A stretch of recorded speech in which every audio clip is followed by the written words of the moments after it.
finally snowed. Now we can do this tire review. Jingle bells ring.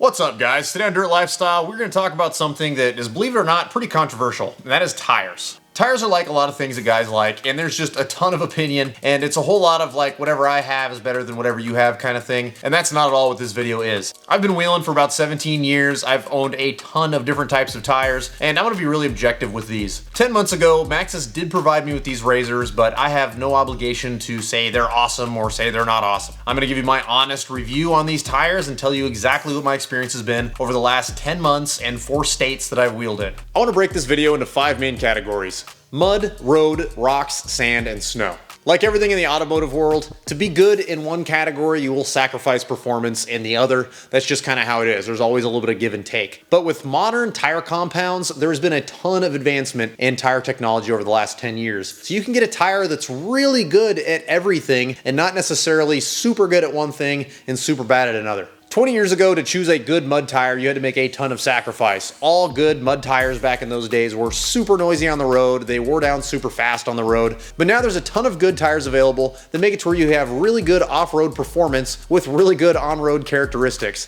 I would say that the Maxxis Razr definitely fits into this category of new tire, where it's good at a whole lot of things and only has to make some small compromises here or there. I want to start this review by talking about this tire's strong suit, and that is mud. The best quality by far is the chamfered edges that are on the outsides of the voids that are in between the tread on this tire. That makes it to where mud and things like that can't pack into the tire tread, and it ejects outstanding. Ejection is when the tire releases mud or debris or anything that's in between the treads as soon as you give it any sort of wheel speed. If you've watched any of the off-road stuff that I've put on this channel, you will notice that these eject constantly. So whenever it's going up a series of obstacles and anything gets caught in the tread, as soon as I get any sort of wheel speed, it is constantly just throwing mud and debris and everything else out of the tread.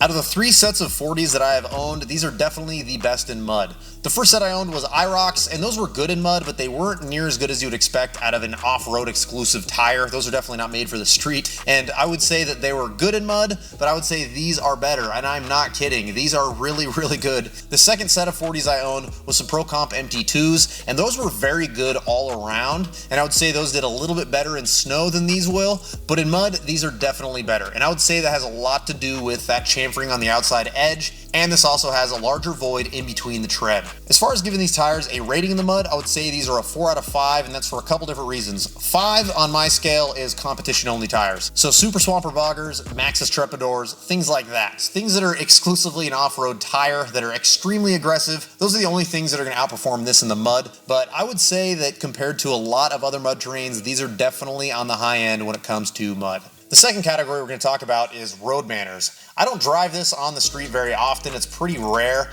but one thing that I have noticed is that these are surprisingly quiet on the road for a mud tire. So compared to an all-terrain or compared to just a regular street tire, they're louder for sure. But they definitely are surprising considering how aggressive the tread pattern is on them. I would say that these are a 3 out of 5 stars. It's not as important of a category to me because, once again, it's pretty rare that I drive it on the street. Just for a little bit of comparison, I would rate a TSL or an IROC at a 2, and I would rate a Bogger at a 1. Those are definitely the noisiest tires you can probably drive on the street. I haven't driven a Maxxis Trepador on the street yet, but I imagine it's probably pretty noisy too. Category number 3 with these tires is rocks. And I would say that when I first got these, I wasn't super impressed with them in rocks. They definitely worked in rocks. It wasn't like they were unusable or anything like that, but it took a little while to break them in and get the sidewalls soft enough to where it hooked up on rocks the way I like. So I'd say it started at about a 3, worked its way up to like a 3.5, something like that, if I could do a 0.5.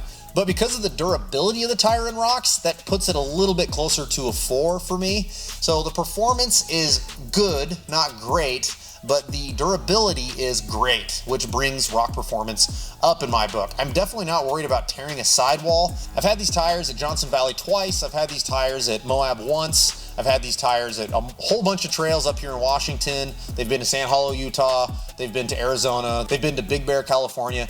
They've been to a whole bunch of different trails, and they still look outstanding. They've done all kinds of rocks. I like rocks a lot, so I push them pretty hard on rocks. And you can look all around the tread on all these tires and there are no rips and tears. I would say that my iRocks performed better on rocks. I would give them a solid 4, but you were constantly losing huge chunks of tread off of those tires. Every big trip I would take, I would come back with huge lugs missing, big rips in the sides, really deep cuts. They were not near as durable.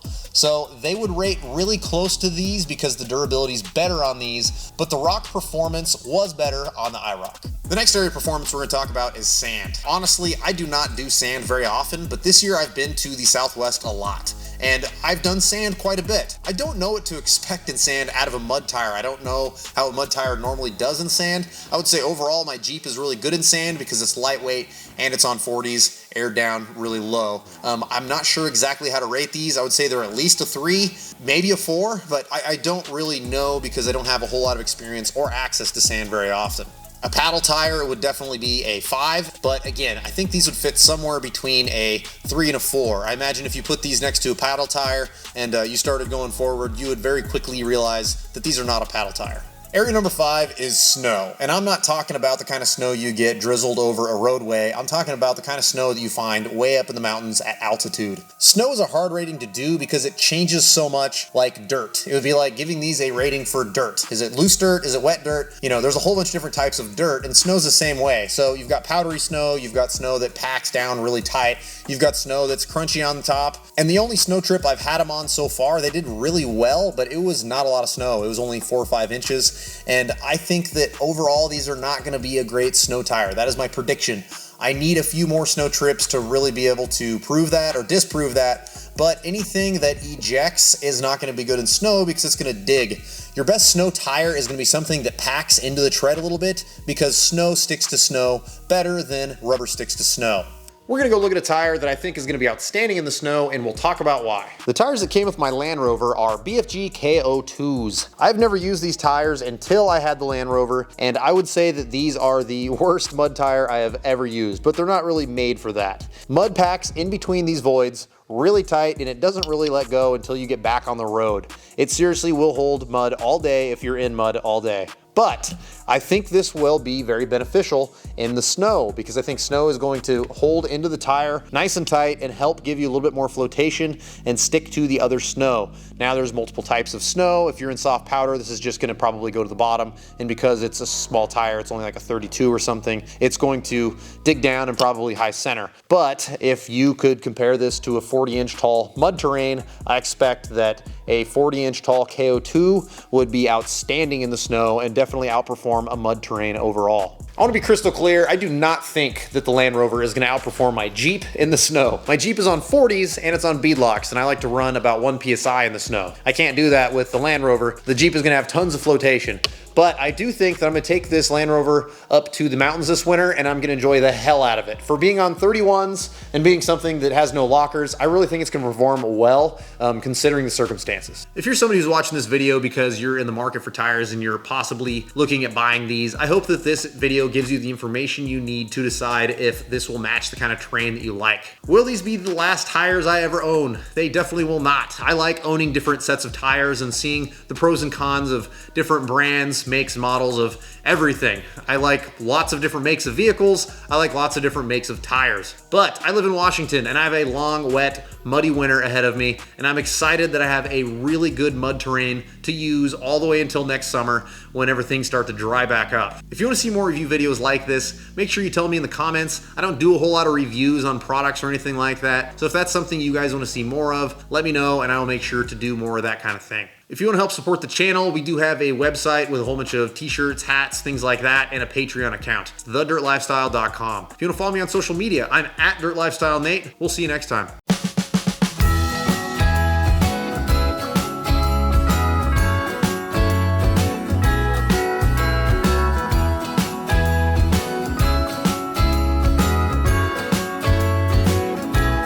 Jingle bells ring.